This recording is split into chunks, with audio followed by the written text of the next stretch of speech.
Okay, this is going to be a fun one. And also, I think you would probably get a bit of interest out of it because it's sort of has to do with audio. So I think this may be also sort of up your alley. So I'd love to see your thoughts on it. Which I guess we should talk about what we're covering today, which is one that I absolutely loved growing up. Even though looking back on it, it's like, why did you love it? And it was like, why do you still love it? Because I absolutely still love it now, even though I revisited it recently. And it's one that I did frequently revisit. Yeah. That is Lavender Town Syndrome, which, God, the name just works. God, I love quoting Todd Howard, but who doesn't? Yeah, the title definitely works very well. I guess, for anyone unaware of what Lavender Town is, it's a level from... Well, an area of... Yeah, an area. Of the first gen Pokemon games. Yeah. I was going to say the third gens, but I think didn't the third gens get like kind of a new map? I believe so. Well, I say the third gen remasters of the first gen games. Right. Yes. Because the third gen games are a completely different region. Yes, that's right. But I think then they tweaked the map when they kind of also brought out like the kind of like, Fire Red and that. I'm not sure because I don't think I've played the original Red, Green and Blue. Oh, okay. Yes. I think my experience with the older titles is Fire Red. Right. Which is not that far back from what I got into, which was Platinum. Oh, right. Which I think was the harder version of the fourth gen games, if I remember correctly, which... I think so. Fun, but I actually kind of enjoyed it. And that's probably why I kind of enjoy games that are a bit more on the challenging side of things, I guess. Yeah, that makes sense. Which is funny because I've been thinking about actually getting into Dark Souls. Right. Which is weird because I'm like, why haven't I got into Dark Souls yet? Yeah, I haven't played any of the Dark Souls, but I've played Elden Ring. And get ready for a lot of rage quitting because although I think Dark Souls does kind of sells its difficulty with the Prepare to Die edition. Yes. But I think that's kind of to be more tongue-in-cheek. Definitely. Although I think they actually do have like a death counter in the early games, and I think by now it'd have to be millions. Oh yeah, absolutely. But I guess with all that out of the side, I guess we should get into the story. Yeah. As usual, this is a story which I haven't read, and I have. So, as you mentioned as well, you have recently returned to it, so very fresh in your mind. Although I said it like a year or two ago, but it's close enough. It's better than what it was with Dead Bar, which was like probably almost a decade ago last. Yeah. So I am very interested to see how this one goes, particularly with the fact that it is quite a short story. A short story. So hopefully it doesn't take a million years to edit because I just don't know why. I just get my tongue twisted all the time. Even on things you shouldn't be able to twist your tongue on, I somehow magically twist my tongue. And original author is not known. Yeah. From the research we did. All right. Let's get into it.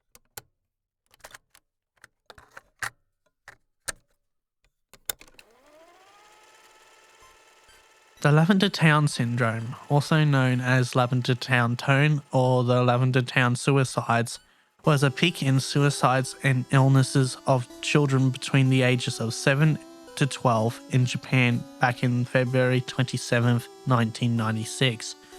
The phenomenon occurred shortly after the release of the first Pokemon games, Pokemon Red and Green. Rumors say that these suicides and illnesses only occurred after children playing the game reached Lavender Town. The location's theme music had extremely high frequencies that studies have shown only children and young teens can hear because their ears are more sensitive. Due to this effect, at least 200 children supposedly committed suicide, and many more developed conditions and afflictions. The children who killed themselves usually did so by hanging or jumping from heights. Those who did not often acted irrationally and complained of severe headaches after listening to the theme. The children who killed themselves usually did so by hanging or jumping from heights. Those who did not often acted irrationally and complained of severe headaches after listening to the theme.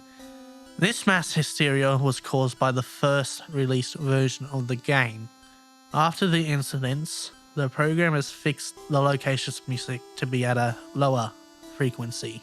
Lavender Town now sounds different depending on which Pokemon you're playing, but since that change, children are no longer affected by the song. One video appeared in 2010 using special software to analyze the audio waves of Lavender Town's music. When played, the software created images of the unknown near the end of the audio. This created controversy since the unknown didn't appear in the series until the Generation 2 games, Silver, Gold and Crystal. The arrangement of the unknown appears to translate to "leave now." And that's the story. It actually took me longer to actually read the thing than expected, but just a lot of weird hang-ups and just... Yeah. It's going to be a wild outtakes. Definitely. Although I want to start off with your thoughts, even though I should kind of lead off with mine, but I just want to see your thoughts with, you being a musician and that. Yeah, it's definitely interesting. I mean, I know Mythbusters took on the task years ago trying to recreate the brown note. I was going to bring that up. So yeah, there is definitely some historical, at least myth out there that, sort of audio waves can hold power to, influence people. I say hold sway over people, Yeah. but either. Yeah, so I like that it's gone that route. I think it's been a long time since I've played any of the original Pokemon games, so I don't remember if Lavender Town itself has any specific tie. Like, I know there's one town where it's like focused around the ghost Pokemon. I can't remember if that is Lavender Town or not. It may have been. I'm going to have to pull up the wiki. Yeah, it is. Okay. It is known for, ghost sightings. Okay. So I do like that, It ties in with that, but... It ties it in, yeah.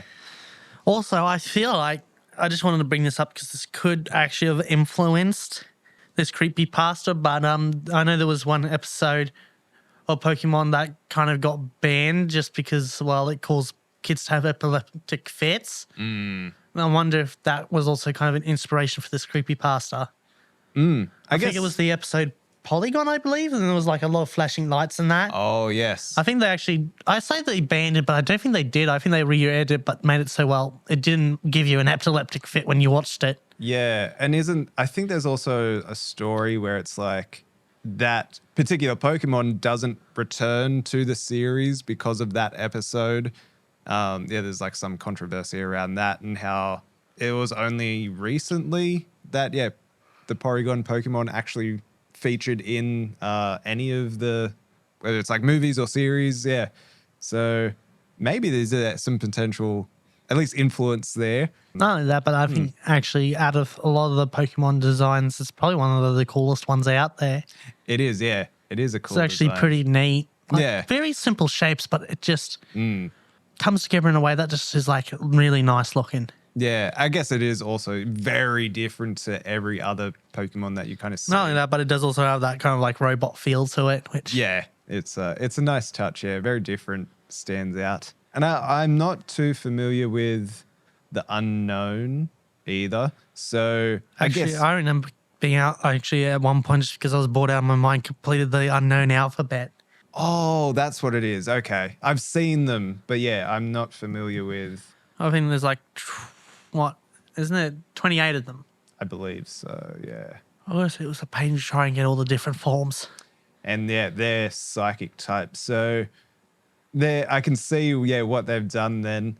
So I guess you do have to have at least some... Understanding. Yeah, understanding and some, at least kind of surface level of knowledge of both Lavender Town and the unknown to actually really understand the story. Because, or everything that sort of I've questioned, it's kind of like been in the back of my mind of like, I think that is what it is. And then, we've had to quickly look up to sort of confirm that. So, it's been a while since I kind of dove into Pokemon, so I'm a bit rusty. Yeah. But then also I completely fall off the bandwagon after Gen 4. Literally, I can't even. All I can remember is Gen 5 is black and white, and that's about it. Yeah. See, I've only played red, I think Leaf Green, and I recently started playing Legends Arceus, which is pretty cool. But I think very different. Off the top of my head, I've played. I think I've played Fire Red, Leaf Green, Platinum, Pearl, and Diamond. I think I may have played maybe some of the second gen games, although my memory's a bit fuzzy with that. Yeah. It's interesting, that it only affects children, because, you would assume like the game devs, it mentions, they've worked on the game, but then they had to change it so it didn't affect children anymore. So I wonder why it only affects children. And Well, it does mention because of the higher frequencies that only the kids and teens pick up. Sorry, yes, that's right. Due to it being more sensitive, which there's a little bit of a myth around that, but yes, I can allow that to so that the story works. But it's kind of like you have to have a fair bit of suspension of disbelief though, because it's pretty easy to fact check if 200 kids just committed suicide. Yes. Yeah. And their suicides can be traced back to the game. They would have. Yeah. And even mentions it does kick up a fuss. As it says here, this mass here was caused by the first released version of the game. Yeah. I guess, you would assume as well that, there would be a lot more deaths as well if it really was this bad. But when it comes to children, even if it was like 50 kids that died, it would still cause a mass panic. Oh, yeah, it definitely would.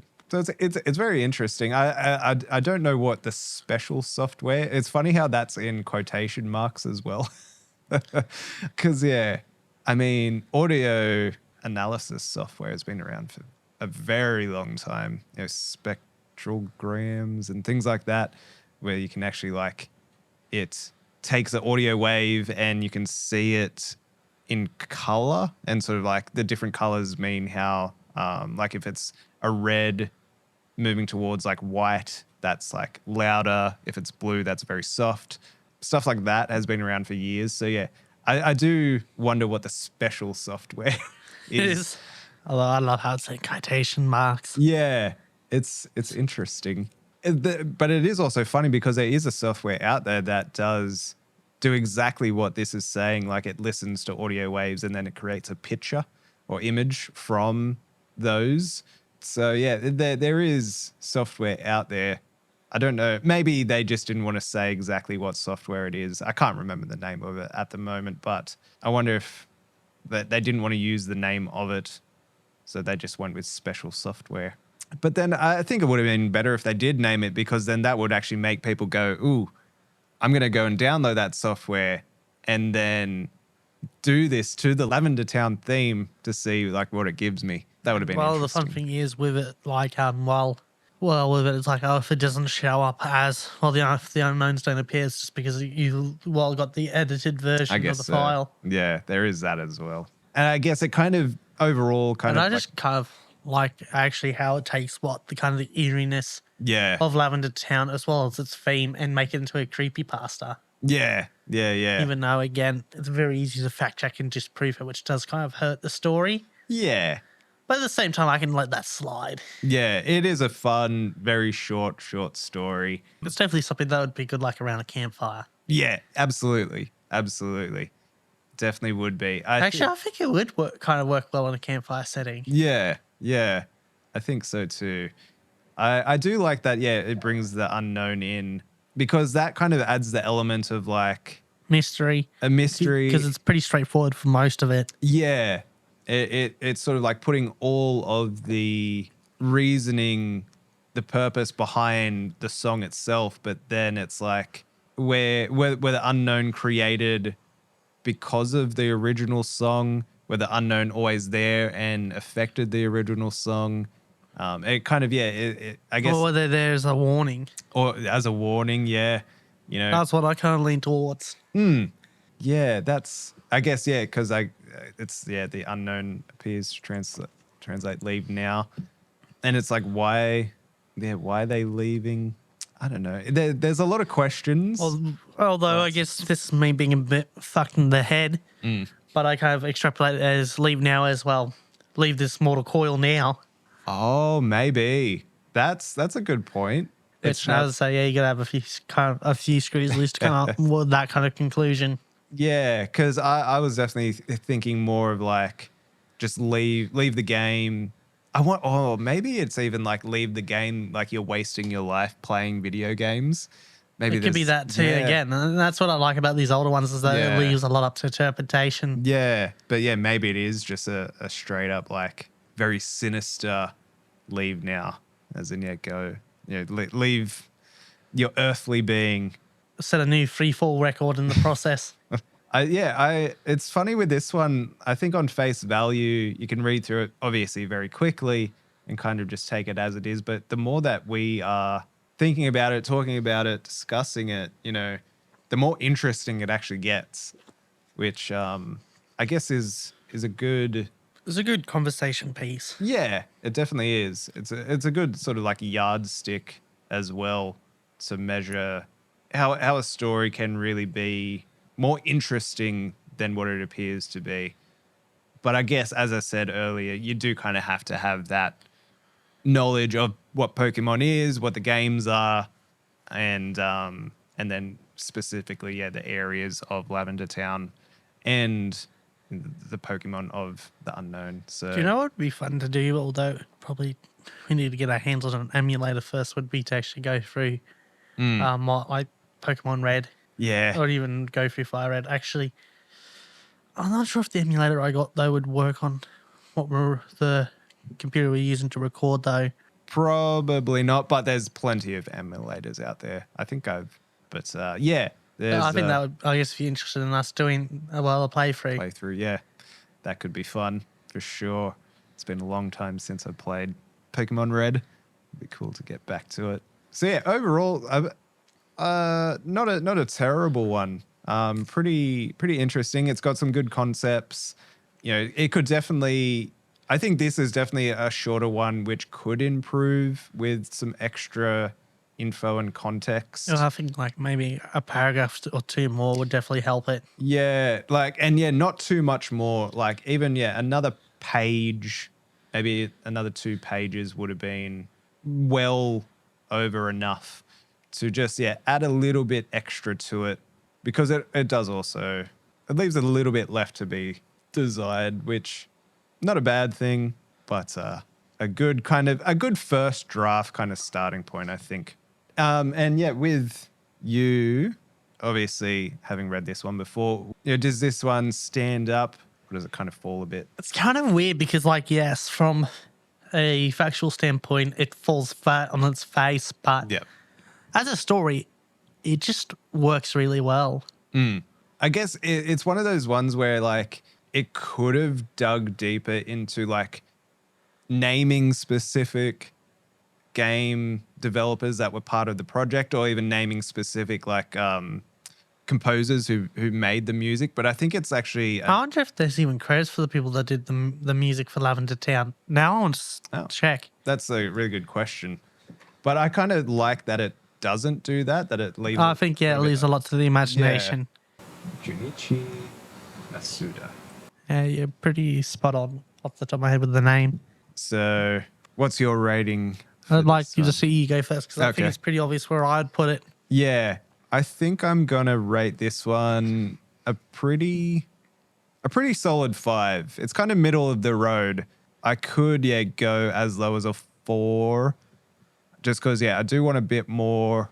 But I think a 5, because it does have some opportunity to add some extra story to it, add some more to it, and it kind of leaves it a little bit open as well in some moments. So I'm going to a solid 5. I'm gonna have to bring back the old rating system I could have used with like the first few, where it's like where I rated, but I'm a more subjective as a creepypasta rating. Yeah, which I think as a creepypasta, it does get knocked down quite a few points, just because again, as kind of to be on the realistic side of things, it just falls flat on its face. Yeah. And that's one of the best things one of the things that makes a good creepypasta story good is that it's believable. Yes. But there are some good ones out there that's like, yeah, it's kind of a bit of the stretch of the imagination that this would be at all realistic. Yeah. Yeah. But then they do it so well that's like it could be possible, even though it's very unlikely. Where this can be quite easily disproven.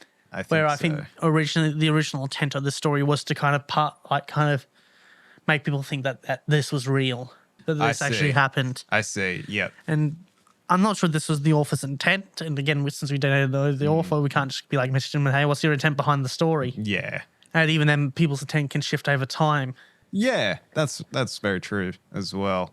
Or you misremember your intent for why you made it the way you did. And kind of coming from that angle, as a creepypasta, it does have to get like, oh God, it's like, I'm trying to do this subjective, but I'm still kind of injecting a little bit of bias into it. But I would say I'm going to have to, even though it pains me, give it a 3. Even though, like, yes, it's a good story, but just in some aspects, like, again, it does have to stretch the imagination a fair bit because, again, it's easily disproven. So if someone even did the slightest of research into it, it'd be debunked. Yeah. Okay. That's a really good and point. Just coming from that side, it just falls flat. If that wasn't the case, I'd say I'd probably have it around about where you have it. But personally, I would have to give this.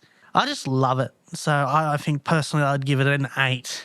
Wow. Okay. That's quite interesting. I like your thought process there. Because I can kind of like, yes, I understand that even if it was, well, it's not real, but if it was, I think even I would still probably have a hard time believing that it actually happened. Yes. But it would have been more like a mind-blowing thing to find out that it actually happened. Yeah, it definitely would be. Which would have been like a big whoa. But then I guess it wouldn't really be a creepypasta at that point. I guess so. Just thinking about, your thoughts on it, your thought process there, it would be, definitely much more interesting, say if there was a hint of truth. Yeah, like even if like the first kind of section of the story was true in a sense of like, maybe there was some sort of incident in Japan where there were a lot of children that died from something, that was kind of unknown maybe at the time. And then they've kind of, linked it to, then the story links it to this. That would have been interesting. So throwing a little bit of like factual, real world context into it and then create the story around that. That could have worked really well. And I actually probably would have even allowed to add what paragraph or two that you need to kind of give the story more flavor, more. Absolutely. More, I guess, meat on the bone. Yeah, absolutely. And I think that's kind of the biggest thing I'd do if I was to rewrite it was probably, but then I guess that would require a lot of research and even them. It would. It'd actually still be quite a bit of a stretch, although considering a lot of Asian countries tend to have quite a high suicide rate. There is that as well. It does make it somewhat believable from a cursory research. Yeah, definitely. It's just generally not children, I guess, is the sort of the deflecting point is that it's usually sort of early 20s, I guess, around. I would say through to 40s, I guess. I would say teens. Yeah, there is, I guess, more lately, definitely over the past sort of 15 years or so. It's been more teens. Although I think it's shifted more towards teens in recent years. Yeah. You're right there. Although I think teen suicide was still probably a bit on the, not as high as it is now, but still a bit on the high side though. Definitely, yeah. Although I don't think it would make sense for younger than that though. Yeah. And that's probably also another thing I'd focus on, realize that being more teens would maybe like the odd pre-teen here and there. Yeah. I think because, they have them kind of like as sort of exceptions to the rule. Yeah. I think, which would be interesting, although say that it kind of sounds like up that when you think about it, because we're literally talking about what kids, yes, game ending themselves. Yes. I guess you then, may have to change, because I guess, where the story starts is that, because of the high frequencies in the song, that's what's affecting them. So then, you might have to change that aspect of it if you were going to do teens. But even then, as I mentioned, like that whole idea of, people over the age of 18 can't hear certain frequencies is a little bit of a myth. There's some truth to it, but a really good point, I think, that you bring up there. I think Well, that's yes, pretty yeah, much that it. does it. All right. Well, Which, God, with I guess all that being done, I guess what's your thoughts on the? Well, I guess I'm asking the audience here. What's your thoughts on the Lavender Town Syndrome? And well, if you want, leave your own mini review down in the comments. And yeah. if you feel like it, give us a give us a give us a Of the new one. give us a suggestion for another creepypasta to cover. Yes. And while you're at it, do feel free to leave us a like and subscribe. And well, we'll catch you next time on whatever you'll end up covering next. Absolutely. Anyway, thanks for listening and catch us in the next one. Yep.